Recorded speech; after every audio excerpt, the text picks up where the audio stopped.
Hi, welcome back to my channel. അപ്പോൾ ഇന്നുണ്ടല്ലോ നമുക്കൊരു മോഡൽ റൂട്ടീൻ തന്നെ കാണിക്കാം കേട്ടോ. ഇന്ന് ഞാൻ പ്രത്യേകിച്ചൊരു പരിപാടിയും ചെയ്തിട്ടില്ല. അപ്പോൾ ഇന്ന് നമുക്ക് രാവിലെ മുതൽ അങ്ങോട്ട് സ്റ്റാർട്ട് ചെയ്യാം. അപ്പോൾ ഞാൻ മീനുണ്ടല്ലോ, നമ്മൾ മത്തി വാങ്ങിയിട്ട് ഇന്നലെ വാങ്ങിയതാണ് കേട്ടോ. ഇനി ശരിയേക്കാളും സമയം കിട്ടിയിട്ടില്ല. അപ്പോൾ നമുക്കത് നേരാക്കി എടുക്കാം. ആദ്യം അതാണ് കേട്ടോ പണി.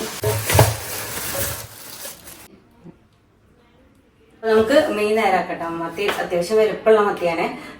സായി വന്നിട്ടുണ്ടായിരുന്നു കേട്ടോ, ഹോസ്റ്റലിൽ നിന്ന് വന്നിട്ടുള്ളത്. അവൾക്ക് ഭയങ്കര ഇഷ്ടമായി മത്തി. അപ്പൊ അത് കാരണം വന്ന ദിവസം മത്തി കറിയും ഫ്രൈ ചെയ്തുകൊണ്ടായിരുന്നേ.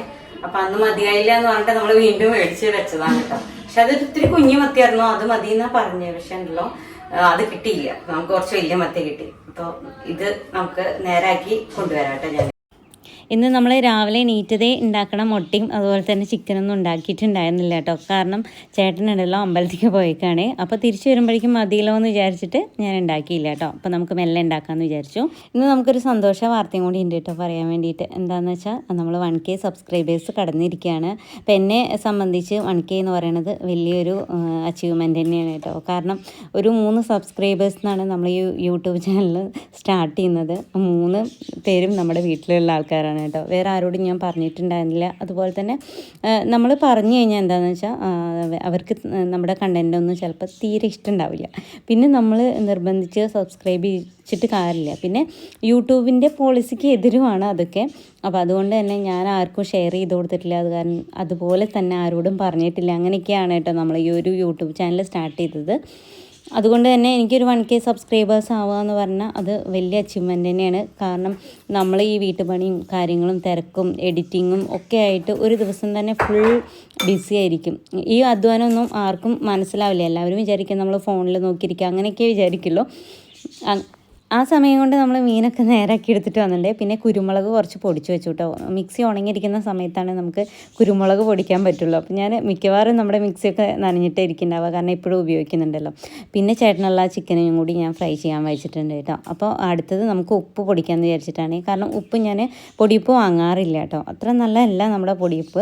നമ്മുടെ മീൻ പകുതി എടുത്തിട്ട് നമുക്ക് വറക്കും ചെയ്യാം, അതുപോലെ തന്നെ പകുതി എടുത്തിട്ട് വെക്കുകയും ചെയ്യാമെന്ന് വിചാരിച്ചിട്ടാണ് കേട്ടോ. ഇത് പ്രത്യേകം എടുത്ത് കാണിക്കേണ്ട ആവശ്യമൊന്നുമില്ലല്ലോ വറക്കലൊന്നും. അപ്പോൾ സാധാരണ പോലെ തന്നെയാണ് കേട്ടോ ഞാൻ ഫ്രൈ ചെയ്യുന്നത്. അവൾക്ക് കുറച്ച് കൂടുതൽ ഇഷ്ടം വളംപുളിയാണ്. മറ്റേ പുളി കുടംപുളി ഇടാറ് സാധാരണ നമ്മൾ. പക്ഷെ ഇന്ന് വാളംപുളി ഇടാന്ന് വിചാരിച്ചിട്ടാണ്. നമ്മുടെ യൂട്യൂബ് ചാനൽ ഇതുവരെ സപ്പോർട്ട് ചെയ്ത അതുപോലെ തന്നെ സബ്സ്ക്രൈബ് ചെയ്ത എല്ലാവർക്കും ഒരുപാട് നന്ദിയുണ്ട് കേട്ടോ. നിങ്ങളുടെ സപ്പോർട്ടും സ്നേഹവും എല്ലാം കൊണ്ടാണ് ഞാനിപ്പോൾ ഇവിടം വരെ എത്തി നിൽക്കുന്നത്. ഇവിടം വരെ എന്ന് വെച്ചാൽ 1K സബ്സ്ക്രൈബേഴ്സ് കഴിഞ്ഞേക്കുന്നത് കേട്ടോ. അതുപോലെ തന്നെ ഇനിയും സപ്പോർട്ട് ഉണ്ടെങ്കിലേ മാത്രമേ നമുക്ക് മുന്നോട്ടൊക്കെ പോകാൻ പറ്റുള്ളൂ. പിന്നെ ഞാൻ മുന്നത്തെ നമ്മുടെ ഒരു യാത്രയും കൂടെ പറയാം കേട്ടോ. അതായത് ഞാനൊരു മുന്നേ നമ്മൾ 2000 ഒരു യൂട്യൂബ് ചാനലും കൂടി ഉണ്ടായിരുന്നു. അത് ബ്യൂട്ടി കണ്ടൻറ്റൊക്കെ ആയിരുന്നു കേട്ടോ അതിൽ അപ്ലോഡ് ചെയ്തുകൊണ്ടിരുന്നത്. അന്നത്തെ കാര്യം പറയുകയാണെങ്കിൽ വലിയ തമാശയാണ് കേട്ടോ. കാരണം യൂട്യൂബ് ചാനൽ ഇങ്ങനെ കാണുമ്പോൾ എനിക്കിങ്ങനെ അത് തുടങ്ങണം എന്നൊക്കെ വിചാരം ഉണ്ടാവും. അപ്പോൾ ആ ഒരു ഇതിലങ്ങ് തുടങ്ങുകയാണ് കേട്ടോ. നമുക്ക് ഒന്നും അറിയാതെ തന്നെ തുടങ്ങുക എന്നുള്ളതിന് ഉദാഹരണം ഞാൻ തന്നെയാണ് കേട്ടോ. കാരണം എന്താ വെച്ചാൽ എനിക്ക് യൂട്യൂബ് ചാനലിലേക്ക് വരുമ്പോൾ എഡിറ്റ് ചെയ്യാൻ അറിയില്ല, അതുപോലെ തന്നെ വീഡിയോ എടുക്കാൻ അറിയില്ല, ഒന്നും അറിയാണ്ടാണ് കേട്ടോ ഞാൻ യൂട്യൂബ് ചാനലിലേക്ക് വന്നേക്കുന്നത്. എന്താ സംഭവം എന്ന് പോലും ശരിക്കും അറിയില്ല. നമ്മൾ ഈ യൂട്യൂബ് ചാനൽ കാണുന്നു, അപ്പോൾ അത് കണ്ടിട്ട് നമുക്ക് ആഗ്രഹം വരുന്നു, അതുപോലെ തന്നെ നമ്മൾ ചെയ്യുന്നു, അത്രയേ ഉള്ളൂ. അതിനപ്പുറത്തേക്ക് യാതൊരു കാര്യങ്ങളും അറിയില്ല കേട്ടോ. എഡിറ്റ് ചെയ്യാൻ പോലും അറിയാത്ത ആളാണ്. അങ്ങനെ ഞാൻ ഒരു 10,000 രൂപയുടെ സ്മാർട്ട് ഫോണിൽ നിന്നാണ് കേട്ടോ സ്റ്റാർട്ട് ചെയ്യുന്നത്. നമ്മുടെ വീഡിയോയ്ക്ക് ക്ലാരിറ്റി ഒന്നും ഉണ്ടായിരുന്നില്ല. അതുപോലെ തന്നെ എനിക്ക് സംസാരിക്കാനൊന്നും അന്ന് അറിയില്ല കേട്ടോ. കാരണം മറ്റുള്ളവർ എന്ത് വിചാരിക്കും നമ്മൾ എന്തെങ്കിലും പറഞ്ഞാൽ എന്നുള്ള ചിന്ത കൊണ്ട് തപ്പിത്തടഞ്ഞിട്ടൊക്കെ സംസാരിക്കുന്നുണ്ടായിരുന്നത്. അന്ന് എങ്ങനെയാണ് ഞാൻ ഒരു വർഷം കൊണ്ട് ഒരു 3.25K എത്തിച്ചത് എന്ന് എനിക്കറിയില്ല. പക്ഷേ അത്യാവശ്യം കുഴപ്പമില്ലാത്തൊരു ചാനലായിരുന്നു കേട്ടോ. ചാനൽ കുഴപ്പമുണ്ടായിരുന്നില്ല, എൻ്റെ സംസാരം കാര്യങ്ങളൊക്കെ കുഴപ്പമുണ്ടായിരുന്നുള്ളൂ കേട്ടോ. 120 വീഡിയോ നമ്മൾ അപ്ലോഡ് ചെയ്തിട്ടുണ്ടായിരുന്നുള്ളൂ. ആഴ്ചയിൽ 2-3 തവണയ്ക്ക് ഞാൻ വീഡിയോ അപ്ലോഡ് ചെയ്യുന്നുണ്ടായിരുന്നുള്ളൂ. അപ്പോൾ അന്ന് എനിക്കറിയില്ല ഡെയിലി അപ്ലോഡ് ചെയ്യണം നമ്മൾ മോണിറ്റൈസേഷന് മുന്നേ, എന്നാലേ പെട്ടെന്ന് ആവുള്ളൂ എന്നുള്ള കാര്യമൊന്നും എനിക്കറിയില്ലായിരുന്നു. അപ്പം ഞാനിത് നമ്മുടെ വീട്ടിലത്തെ പണികളും എല്ലാം കഴിഞ്ഞിട്ടാണ് നമ്മൾ ബ്യൂട്ടി കണ്ടൻറ് ആകുമ്പോൾ നമ്മളൊരു കണ്ടൻറ് ഡെയിലി ഉണ്ടാക്കണം, എന്നിട്ട് അപ്ലോഡ് ചെയ്യണം. അപ്പോൾ അതിനൊക്കെ നല്ല ബുദ്ധിമുട്ടുണ്ട്, കാര്യങ്ങളുണ്ട്. ഇപ്പോഴാണെങ്കിൽ നമുക്ക് കുറച്ചുകൂടെ എളുപ്പമുണ്ട്, എന്നാലും ബുദ്ധിമുട്ടൊക്കെ തന്നെ, എഡിറ്റിങ്ങും കാര്യങ്ങളൊക്കെ ബുദ്ധിമുട്ടുണ്ട്. ഒരുപാട് തടസ്സങ്ങൾ എനിക്കുണ്ടായിരുന്നു കേട്ടോ. അതുപോലെ സംസാരിക്കാൻ അറിയില്ല, എഡിറ്റ് ചെയ്യാൻ അറിയില്ല. ആദ്യത്തെ ഒരു വീഡിയോ മാത്രം സായു എഡിറ്റ് ചെയ്ത് തന്നു, പിന്നെ ചോദിച്ചപ്പോൾ ചെയ്യില്ല പറഞ്ഞു കേട്ടോ. പിന്നെ ഞാനെങ്ങനെ തപ്പി പിടിച്ച് അങ്ങനെ എഡിറ്റ് ചെയ്യും. അപ്പോൾ ആദ്യത്തെ വീഡിയോസിനൊക്കെ അങ്ങനെ ഓരോ മിസ്റ്റേക്കൊക്കെ കാര്യങ്ങളൊക്കെ ഉണ്ടായിരുന്നു കേട്ടോ. അങ്ങനെ എഡിറ്റിങ് പിന്നെ കറക്റ്റ് ശരിയായി വന്നു. അങ്ങനെ ഞാൻ എഡിറ്റിങ്ങിൽ അത്യാവശ്യം നന്നായിട്ട് എഡിറ്റ് ചെയ്യാനൊക്കെ തുടങ്ങി കേട്ടോ. പിന്നെ നമ്മുടെ വീട്ടിലത്തെ കാര്യങ്ങൾ ആദ്യത്തെ പോലെ അങ്ങ് നടക്കാതെ, ഈ ആദ്യത്തെ സമയത്തൊക്കെ എഡിറ്റ് ചെയ്യാൻ 2-3 ദിവസമൊക്കെ ഇരിക്കേണ്ട അവസ്ഥയിലായിരുന്നു കേട്ടോ. പിന്നെ നമ്മൾ ഒരു ദിവസമായി, പിന്നെ അങ്ങനെ പകുതി ദിവസമായി, അങ്ങനെ കുറഞ്ഞു വന്നു എഡിറ്റിങ്ങിൻ്റെ സമയം കേട്ടോ. അന്ന് കിട്ടുമായിരുന്നു, അന്ന് ഇട്ടില്ല, ഓർഡർ ചെയ്താൽ ഇത് കിട്ടും. ടിക്കറ്റ് മാത്രം കണ്ടതുള്ളൂ. പക്ഷെ എന്താ പ്രശ്നം വെച്ചാൽ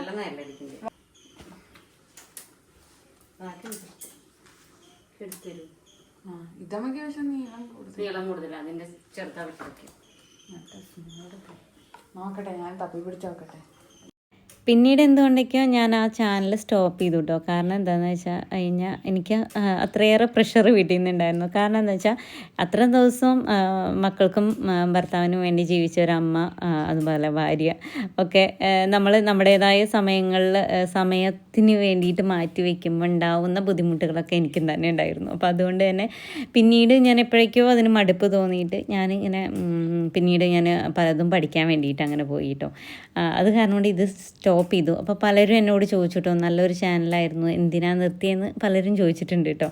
ഇതൊക്കെയാണ് കേട്ടോ എനിക്ക് ആ ചാനലിൻ്റെ കഥ പറയാൻ വേണ്ടിയിട്ടുള്ളൂ. ബാക്കി വേറെ ഒന്നും കൂടുതലായിട്ടൊന്നുമില്ല. അപ്പോൾ നമ്മുടെ ഈ ഒരു ചാനൽ എന്ന് പറയുന്നത് നമ്മുടെ ഡെയിലി റുട്ടീനായ കാരണം തന്നെ നമുക്ക് നമ്മുടെ ഡെയിലി കാര്യങ്ങളും നടക്കുന്നുണ്ട്, അതുപോലെ തന്നെ നമ്മുടെ എല്ലാ കാര്യങ്ങളൊക്കെ നടക്കുന്നുണ്ട് കേട്ടോ. അപ്പം പിന്നെ കുറച്ച് കൂടുതൽ എഫേർട്ട് ഇടണമെന്ന് മാത്രമേ ഉള്ളൂ. നമ്മുടെ പച്ചയായ ജീവിതം തന്നെയാണ് കേട്ടോ ഇതിൽ കാണിക്കുന്നത്. ഇതിൽ ഞാൻ എന്താ പറയുക, ഒരു ആർട്ടിഫിഷ്യലായിട്ടുള്ള കാര്യങ്ങളൊന്നും കാണിക്കണമൊന്നുമില്ല. നമ്മളെന്താണോ അത് തന്നെയാണ് കേട്ടോ ഈ ഒരു ചാനൽ എന്ന് പറയുന്നത്. പിന്നെ എന്താണെന്ന് വെച്ചാൽ നമ്മുടെ നെഗറ്റീവ് വശങ്ങൾ, അതായത് നമ്മുടെ എന്താ പറയുക വിഷമങ്ങളോ സങ്കടങ്ങളോ അതൊന്നും നമുക്ക് ഇതിൽ വന്നിട്ട് കാണിക്കേണ്ട ഒരാവശ്യമില്ല. കാരണം നമ്മളുടെ സബ്സ്ക്രൈബേഴ്സ്, അതുപോലെ തന്നെ നമ്മുടെ വീഡിയോ കാണുന്നവർ കുറച്ച് നേരത്തെ ഒരു സന്തോഷത്തിന് വേണ്ടിയിട്ടായിരിക്കും കാണാൻ വരുന്നത്. അപ്പം നമ്മുടെ സങ്കടങ്ങളും ദുഃഖങ്ങളൊക്കെ കാണിക്കേണ്ട ഒരാവശ്യമില്ലല്ലോ. അതുകൊണ്ട് തന്നെ എപ്പോഴും എല്ലാവരും സന്തോഷിച്ചിരിക്കുന്നല്ല, എല്ലാവർക്കും ഉണ്ട് വിഷമങ്ങൾ, ദുഃഖങ്ങൾ, സങ്കടങ്ങൾ എല്ലാം ഉണ്ട് കേട്ടോ. പക്ഷെ അതൊന്നും നമുക്കിതിൽ വന്നിട്ട് കാണിച്ചിട്ട് വെറുതെ എല്ലാവരെയും ബോറടിപ്പിക്കേണ്ട ഒരാവശ്യമില്ലല്ലോ. ഇത്രയൊക്കെ ഉള്ളൂ കേട്ടോ ഈ കാര്യത്തെക്കുറിച്ചൊക്കെ ഇന്ന് പറയാൻ വേണ്ടിയിട്ട്. അപ്പോഴേക്കും നമ്മുടെ മീൻകറിയൊക്കെ റെഡി ആയിട്ടുണ്ട് കേട്ടോ. പിന്നെ ഞാൻ ഉണ്ടല്ലോ അരി വെള്ളത്തിലിട്ടുണ്ടായിരുന്നേ, അതായത് നാളത്തേക്ക് ഇഡ്ഡലിക്കും ദോശയ്ക്കൊക്കെ അരയ്ക്കാൻ വേണ്ടിയിട്ട് നമ്മൾ അരി വെള്ളത്തിലിട്ടുണ്ട്. ഉഴുന്നും അതുപോലെ തന്നെ ഉലുവയും അരിയും കൂടിയിട്ട് വെള്ളത്തിലിട്ട് കഴുകി എടുത്ത് വെച്ചിട്ടുണ്ട് കേട്ടോ. വൈകുന്നേരത്താണ് അരയ്ക്കുക. പിറ്റേ ദിവസം എന്താ വെച്ചാൽ ദോശയ്ക്കും ഇഡ്ഡലിക്കോ മാവൊക്കെ നമ്മുടെ ഫ്രിഡ്ജിൽ ഇരിക്കുകയാണെങ്കിൽ എനിക്കൊരു സമാധാനമാണ് കേട്ടോ എപ്പോഴും. കാരണം എന്താണെന്ന് വെച്ചാൽ എപ്പോഴെങ്കിലും നമുക്ക് രാവിലെ മടി തോന്നിയാലും വേഗം 2 ദോശ ഇഡ്ഡലി ഉണ്ടാക്കാം. മറ്റേത് അങ്ങനെയല്ല, നമ്മൾ എന്തുണ്ടാക്കണം എന്ന് ആലോചിച്ച് ചിന്തിച്ചൊക്കെ ഉണ്ടാക്കണം. ദോശ ഇഡ്ഡലിയുടെ മാവൊക്കെ ഇരിപ്പുണ്ടെങ്കിൽ നമുക്ക് ആലോചിക്കും വേണ്ട, ചിന്തിക്കും വേണ്ട കേട്ടോ. അതൊരു സമാധാനമാണ്. പിന്നെ മോനാണെങ്കിൽ ഏറ്റവും കൂടുതൽ ഈ ദോശ ഇഡ്ഡലിയൊക്കെ ഇഷ്ടം കേട്ടോ.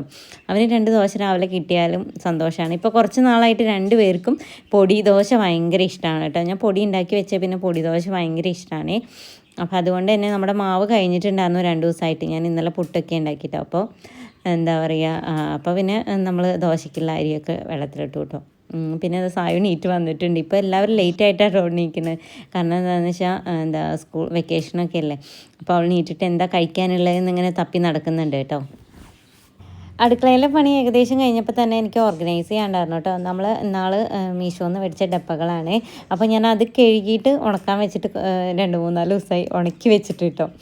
അപ്പോൾ ഞാൻ തുടച്ചെടുത്തിട്ട് അതിലൊക്കെ ഇങ്ങനെ ആക്കി വെക്കുകയാണ് കേട്ടോ. പിന്നെ പഴയതും കുറച്ച് റീസ്റ്റോക്ക് ചെയ്യാണ്ട്, അതുപോലെ തന്നെ പഴയത് കുറച്ച് ഡപ്പകൾ ക്ലീൻ ചെയ്യുക, അങ്ങനത്തെ കാര്യങ്ങളൊക്കെ ഉണ്ടായിരുന്നു കേട്ടോ. അപ്പം അടുക്കളയിലത്തെ പണി കഴിഞ്ഞതിന് ശേഷമാണ് ഞാൻ ബാക്കിയുള്ള ഇതിലേക്ക് ചെയ്യാമെന്ന് വിചാരിച്ചത്. ഇപ്പോൾ പഴയ പോലെയുള്ള സായും അടിച്ചു വരിക കാര്യങ്ങളൊക്കെ ചെയ്യാറുണ്ട്. അത് കാരണം കൊണ്ട് എനിക്ക് കുറച്ചുകൂടെ പണി ഇത്തിരി കുറവുണ്ട് കേട്ടോ. അല്ലെങ്കിൽ എനിക്ക് അതൊക്കെ കൂടിയാകുമ്പോൾ നല്ല പണി ഉണ്ടാവാറുണ്ട്. പക്ഷേ ഇപ്പോൾ അതിനൊക്കെ ഹെൽപ്പ് ചെയ്യുന്ന കാരണം കൊണ്ട് അതിൻ്റെ പണിയൊക്കെ ഒത്തിരി കുറവുണ്ട് കേട്ടോ. അപ്പം ഞാൻ ആ ഒരു പണിയിലായിരുന്നു കേട്ടോ ഇന്ന് മുഴുവൻ. അങ്ങനെ നമ്മളെല്ലാം റീസ്റ്റോക്ക് ചെയ്ത് വെച്ചിട്ടുണ്ട് കേട്ടോ. അപ്പോൾ ഫ്രിഡ്ജിൽ ഇതുപോലെ കുറച്ച് വെക്കാനുണ്ട്. അപ്പോൾ ഞാനത് വെച്ചിട്ടുണ്ട്. കൂടുതലും ഞാൻ ഷോർട്സിൽ ഇടാൻ വേണ്ടിയിട്ട് എടുത്തിട്ടുണ്ട് കേട്ടോ. അത് കാരണം കൊണ്ട് തന്നെ പകുതിയോളം നമ്മുടെ ഭാഗങ്ങളൊന്നും ഞാൻ ഇതിലെടുത്തിട്ടില്ല. പിന്നെ നമുക്ക് പണിയുള്ളത് ടെറസിലാണ് കേട്ടോ. ഇന്ന് എനിക്ക് ടെറസിൽ നിറച്ച് പണിയുണ്ട്. ഞാൻ റേഷൻ കടയിൽ പോയിട്ടുണ്ടായിരുന്നു. അപ്പോൾ എനിക്ക് ഗോതമ്പ് കിട്ടി കേട്ടോ. അപ്പോൾ എന്നാൽ ഗോതമ്പ് കഴുകി ഉണക്കാമെന്ന് വിചാരിച്ചു. അതുപോലെ കുറച്ച് ദിവസമായിട്ട് മല്ലിയും മുളകൊക്കെ കൊണ്ടുവന്ന് വെച്ചിട്ടുണ്ട് കേട്ടോ. അപ്പോൾ എല്ലാം ചിലപ്പോഴൊക്കെ നമുക്ക് മടി തോന്നാറുണ്ട്. എനിക്ക് അങ്ങനെയുണ്ട്, ചില സമയത്തൊക്കെ നമുക്ക് മടിയാവാറുണ്ട്. അതുപോലെ തന്നെ ജിമ്മിന് പോണ കാരണം കൊണ്ട് നമുക്ക് ചിലപ്പോൾ ആ സമയത്ത് ഇതുപോലെ ഉണക്കലും കാര്യങ്ങളൊന്നും നടക്കാറില്ല. അപ്പോൾ ഞാൻ ഇപ്പം ഇന്നാണെങ്കിൽ അവധി ലീവാണ് കേട്ടോ. അപ്പോൾ പിന്നെ എല്ലാം കൂടി ഒന്നിച്ചങ്ങ് ചെയ്യാമെന്ന് വിചാരിച്ചു. അപ്പോൾ ഞാൻ മല്ലിയും മുളകും അതുപോലെ തന്നെ ഗോതമ്പും എല്ലാം എടുത്തു. എന്നിട്ട് നന്നായിട്ട് കഴുകിയിട്ട് തന്നെയാണ് കേട്ടോ ഉണക്കാറ്. കാരണം എന്ന് വെച്ചാൽ കഴുകാണ്ട് ഞാൻ ഉണക്കാറില്ല. കാരണം ഇത്തവണ നമുക്ക് മുളകിലും അതുപോലെ തന്നെ മല്ലിയിലൊന്നും അധികം അഴുക്കുണ്ടായിരുന്നില്ല. അത് കാരണം കൊണ്ട് കുറച്ച് എളുപ്പമായിട്ടോ, അല്ലെങ്കിൽ നല്ല പോലെ അഴുക്കുണ്ടാവാറുണ്ട്. അതുപോലെ തന്നെയാണ് കേട്ടോ ഗോതമ്പിൽ ഇത്തവണ വലിയ കാര്യമായിട്ടുള്ള അഴുക്കില്ല. അല്ലെങ്കിൽ കല്ലുകളൊക്കെ ഉണ്ടാവാറുണ്ടെന്ന് അറിയാം. ഇപ്രാവശ്യം കല്ലുകളൊന്നുമില്ല, പക്ഷേ മൺകട്ടകളുണ്ടായിരുന്നു. അത് നമുക്ക് കഴുകുമ്പം ഇങ്ങനെ അലിഞ്ഞു പോയിട്ട് നമുക്ക് ആ ചെളിവെള്ളം ഒരു 5 6 തവണയൊക്കെ കഴുകുമ്പോൾ പൊക്കോളൂ കേട്ടോ. മറ്റേത് അങ്ങനെയല്ല, കല്ലൊക്കെ ആണെങ്കിൽ നമുക്ക് പെറുക്കിയെടുക്കണമെങ്കിൽ കുറേ സമയം വേണം. പിന്നെ അതിൽ വേറെയും കാര്യങ്ങളൊക്കെ ഉണ്ടാവാറുണ്ട് കേട്ടോ. ഇപ്പം നമ്മൾ ഇപ്രാവശ്യം ഈ മൺകട്ട മാത്രമേ ഉണ്ടാവുള്ളൂ. കാരണം കൊണ്ട് തന്നെ ഇപ്രാവശ്യത്തെ ഗോതമ്പും നീളനല്ല, അതുപോലെ തന്നെ റൗണ്ട് ചെറുതായിട്ടുള്ളതാണ്. അതുകൊണ്ട് തന്നെ നല്ല ഗോതമ്പായിരുന്നു. അപ്പോൾ പിന്നെ ഞാൻ അതൊക്കെ കഴുകി ഉണക്കി വെക്കാൻ വിചാരിച്ച്. ഇപ്പം ചപ്പാത്തി ഉണ്ടാക്കൽ കുറവാണ് കേട്ടോ, ഈ ഗോതമ്പ് ഉണക്കാനുള്ള മടിയും കൊണ്ടാണ്. പിന്നെ പാക്കറ്റിൽ വരുന്നത് എനിക്ക് അത്ര അങ്ങോട്ട് തൃപ്തിയില്ല, അങ്ങോട്ട് എന്താ പറയുക, മേടിക്കാൻ വേണ്ടിയിട്ട്. അവരിപ്പോൾ കഴുകുന്നുണ്ടാവോ ഇല്ലേ എന്നുള്ളതൊന്നും നമുക്കറിയില്ലല്ലോ. പക്ഷേ ആവശ്യം വന്നാൽ പാക്കറ്റ് തന്നെ നമുക്ക് ആശ്രയം കിട്ടും. പക്ഷേ ഇപ്പം നമുക്കതിൻ്റെ ആവശ്യമില്ലാത്തതുകൊണ്ട് നമ്മൾ പാക്കറ്റ് മേടിക്കുന്നില്ല. പുറത്തുനിന്നാണെങ്കിലും വാങ്ങുന്ന പാക്കറ്റിൽ അധികവും മൈദയാണുള്ളത്. അപ്പോൾ അതുകൊണ്ട് തന്നെ ഗോതമ്പ് കഴിക്കുന്നതിന് പിന്നെ വലിയ കാര്യമൊന്നുമില്ല. അപ്പോൾ അതുകൊണ്ടാണ് കേട്ടോ അധികം പുറത്തുനിന്ന് വാങ്ങിക്കാതെ ഇരിക്കുന്നത്.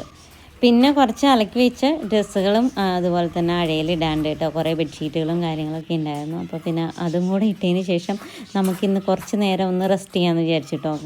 അങ്ങനെ നമ്മുടെ ഉച്ചവരത്തെ ഏകദേശം പണിയൊക്കെ കഴിഞ്ഞിട്ടുണ്ട്. അപ്പം നമ്മുടെ ഇന്നത്തെ വീഡിയോ ഇത്രയുള്ള വീഡിയോ ഇഷ്ടമാണെങ്കിൽ ലൈക്ക് ചെയ്യുക, ഷെയർ ചെയ്യുക, കമൻറ്റ് ചെയ്യുക. തൊട്ടടുത്തുള്ള ബെല്ലൈക്കണും കൂടി ഒന്ന് എനേബിൾ ചെയ്യുക. അടുത്ത വീഡിയോ കാണാം. ബൈ.